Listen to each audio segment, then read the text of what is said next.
Morning to all of you. Very good morning. Today we are going to do chapter number 3, A Day with Nandu, class 4. Right?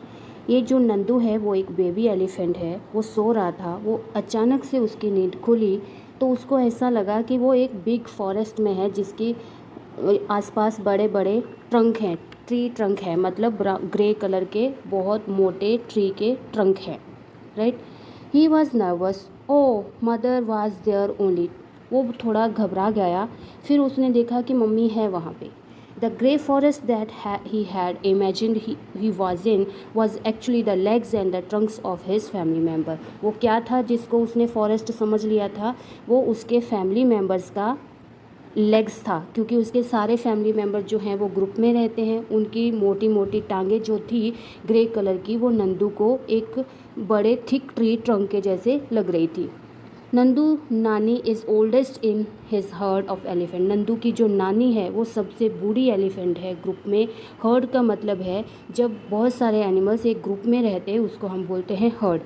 Eight noon she trumpeted a loud sound and started moving towards the jungle. तो उसकी नानी ने क्या किया, एक ज़ोर से आवाज़ लगाई. ट्रम्पेट वो एलिफेंट का साउंड है.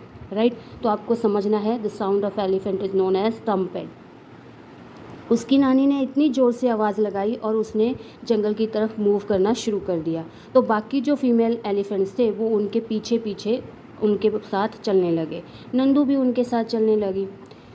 फिर वो उसका जो ग्रुप था वो जंगल में पहुंच गया. वहाँ पे जो अलग अलग एलिफेंट थे उन्होंने अपनी अपनी जगह अलग से चूज़ कर ली. तो वहाँ पे उन्होंने ट्री के ट्विग्स और लीव्स खाए. डिफरेंट ट्री के कैसे, मतलब उनके जो ट्विग्स और ट्री का लीफ क्या है, वो पत्ते तो आपको पता है, सारे एनिमल्स आपने देखा भी है. कभी कभार शीप और गोट का जब हर्ड जाता है तो वो ऐसे पत्ते खाते ही जाते हैं. तो उनके जो मालिक होते हैं वो उनको डंडे से हटाते जाते हैं कि चलो चलो आगे चलो.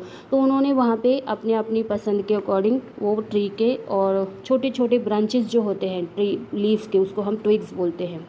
तो वो खाने के बाद वो रिवर के पास गए और बेबी एलिफेंट जो थे वो पानी में मज़े करने लगे, एंजॉय करने लगे. नंदू की जो मम्मी थी वो lay down in the water and mud. वो थोड़ी दूर पानी में, मतलब मड मतलब वेट सॉइल जो होती है, गीली मिट्टी जो होती है, वहाँ पे वो बैठ गई. Right? Do you know that, अभी आपको पता है कि जो अडल्ट एनिमल्स एलिफेंट होते हैं, जो जवान एलिफेंट होते हैं, वो 100 किलोग्राम तक पत्ते और जो छोटे छोटे ब्रांचेस में पत्ते होते हैं वो खा जाते हैं. और उनको बहुत ज़्यादा रेस्ट लेने की ज़रूरत नहीं होती. वो दिन में 2 से 4 घंटे ही सोते हैं. और उनको प्ले में, वाटर में और कीचड़ में खेलना बहुत पसंद है. और वो जो उनका मड है ना, वो जो अपनी स्किन के ऊपर लगा लेते हैं, उससे उनकी स्किन जो है वो कूल ठंडी रहती है. उनके जो बड़े बड़े ईयर्स हैं वो फ़ैन की तरह काम करते हैं. वो अपने ईयर्स को फ्लैप करते हैं तो उनको अपने आप को हवा देते हैं वो लोग. राइट? तो ये था इस पेज में. नेक्स्ट पेज में क्या हुआ कि नंदू के जो कज़न ब्रदर और सिस्टर थे, मतलब उनके साथ जो छोटे छोटे एलिफेंट थे, वो नदी में जाके एक दूसरे के ऊपर पानी गिरा रहे थे, मस्ती कर रहे थे, एक दूसरे की पूंछ खींच रहे थे. तो नंदू ने सोचा कि मैं तो बहुत छोटी हूँ कि कोई मेरे ऊपर गिर गया तो इस बेटर कि मैं बाहर ही रहती हूँ. तो इसलिए वो अपनी मम्मी के पास ही खड़े रहे. तो मदर जो थी उसकी, नंदू की, वो उसको बार बार पुल कर रही थी कि जाओ तुम भी जाके पानी में खेलो. तो उनके कज़न तो ऑलरेडी वेट कर रहे थे. जैसे ही वो पानी में गए, नंदू गई, तो उसके सर के ऊपर सब लोगों ने फाउंटेन, मतलब अपनी ट्रंक से एक पानी भर के उसके हेड में डाल दिया. तो उसके बाद क्या हुआ, नंदू पूरा गीली हो गई. Oh, this was the work of his naughty cousin. Nandu join them in the game. तो अभी उसको पता चला ये तो उसके नॉटी कज़न ने उनको गीला कर दिया. तो अभी नंदू भी गेम में इंक्लूडेड हो गए.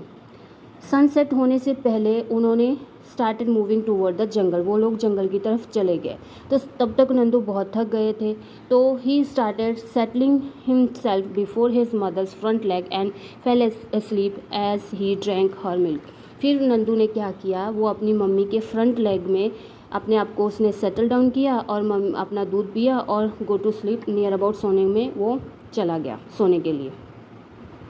अभी तक हमने ये समझा है कि नंदू जो है वो एलिफेंट में रहता है। Actually I am sorry, Nandu is not a she, वो फीमेल नहीं है, नंदू एक मेल एलिफेंट है, राइट। तो उन्होंने ये बताया है कि ग्रुप में जो हमारे मेल्स मेंबर होते हैं, जो हर्ड होता है, मतलब जो ग्रुप बनता है एलिफेंट में, उससे 10 से 12 फीमेल एलिफेंट ही रहते हैं। फीमेल मतलब सिर्फ लेडीज़ का वो ग्रुप होता है और उनके जो छोटे बच्चे हैं वो उनके साथ रहते हैं। तो ओल्डेस्ट फीमेल जो सबसे बूढ़ी एलिफेंट रहेगी वो ग्रुप की लीडर होती है। जैसे कि इस ग्रुप की लीडर कौन थी, उसकी नंदू की नानी। तो मेल एलिफेंट जो है वो ग्रुप में नहीं रहते। वो ग्रुप में कब तक रहते हैं, जब तक वो 14 से 15 साल तक नहीं हो जाते। जब वो 14 से 15 साल के होते हैं देन वो ग्रुप को छोड़ देते हैं और अपने आप जंगल में उनको छोड़ के अपने आप अकेला रहते हैं वो। तो नंदू भी ऐसा ही करेगा। जब वो 15 से 16 साल का हो जाएगा तो वो ग्रुप छोड़ देगा और अपना अकेले ही जंगल में घूमता रहेगा। Like elephant some other animals also live in group. Elephants की तरह बाकी के कुछ एनिमल्स भी हैं जो ग्रुप में रहते हैं और उनको हम हर्ड बोलते हैं। जो भी एनिमल्स ग्रुप में रहेंगे उनको हम बोलेंगे हर्ड। तो हर्ड में रहने से क्या होता है, दे मूव अराउंड टुगेदर, वो एक साथ चलते हैं और खाना भी एक साथ ढूंढते हैं और मोर ओवर वो एक दूसरे को प्रोटेक्ट करके रखते हैं। मतलब कोई एक एलिफेंट दूर है, किसी को पता चला कि कुछ डेंजर है, कुछ प्रॉब्लम है, तो वो अलर्ट अलार्म देते हैं। उनका एक साउंड होता है जिससे बाकी सारे ग्रुप चौकन्ना हो जाता है, जिसको पता चल जाता है कि कुछ प्रॉब्लम आने वाली है। तो इस तरह से वो एक दूसरे को बचाते हैं। Then after there is the workbook question answers, all things are easy. मैंने आपको बहुत अच्छे से सारा लेसन बता दिया है, राइट। कहानी आपको समझ में आ गई है तो question answer will be very easy.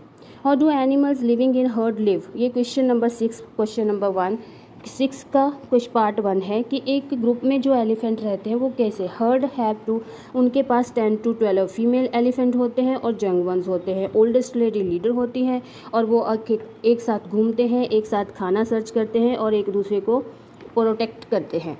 और अगर आप जॉइंट फैमिली में रहोगे तो आपकी फैमिली कैसी है, आप उस फैमिली में कैसे कंट्रीब्यूट करते हो, आप फैमिली का हिस्सा हो तो आप भी तो फैमिली में कुछ काम करते होगे। I have a nuclear family, मेरी तो छोटी सी फैमिली है और मैं अपनी फैमिली के साथ बहुत अच्छे से रहता हूँ हैप्पीली। और मैं अपनी मम्मी के घर के कामों में हेल्प कर देता हूँ और मेरी सिस्टर जो है वो मुझे होमवर्क करने में हेल्प कर देती है। We all help each other, हम सब एक दूसरे की हेल्प करते हैं। Benefit of children that stage in a joint family, अभी तो हमने एनिमल के बारे में समझा, बट क्या है अगर बच्चे जॉइंट फैमिली में रहेंगे तो उनका क्या फ़ायदा होगा। पहली बात तो moral values taught well in joint family, उनको अच्छी आदतें, सच बोलना, पाँव छूना, पानी देना, वो सब चीज़ें उनको आ जाती हैं। दूसरी बात, children learn growing up together, वो सब लोग एक दूसरे के साथ एक साथ बड़े हो जाते हैं। मतलब ऐसा नहीं कि एक बच्चा अकेला है तो सब लोग मिल के एक साथ खेल खेल के लड़ाई झगड़े करके वो एक साथ में ही बड़े हो जाते हैं। और children learn to share and care, वो बच्चों को पता चल जाता है कि हमें चीज़ें एक दूसरे के साथ शेयर करनी है, एक दूसरे की केयर करनी है और वो एक दूसरे को रिस्पेक्ट देना सीख लेते हैं, खासकर बड़े लोगों को। और उनको ये भी समझ में आ जाता है how to deal with problems, अगर कोई प्रॉब्लम आए तो उसके साथ कैसे डील करना है, right. Then about there is a paragraph about dog, आपका फेवरेट एनिमल जो है, राइट। ये क्वेश्चन आंसर्स हैं जिसमें आपको रिश्ते ढूंढने हैं, कौन किसका क्या लगता है। दैट्स वेरी इजी, मैंने आपके लिए वो सॉल्व कर दिया है। If you will read it, आपके लिए बहुत इजी है। There are some hot questions I have completed too. Hope so you enjoy the video, see you in the next one. Have a nice day, bye.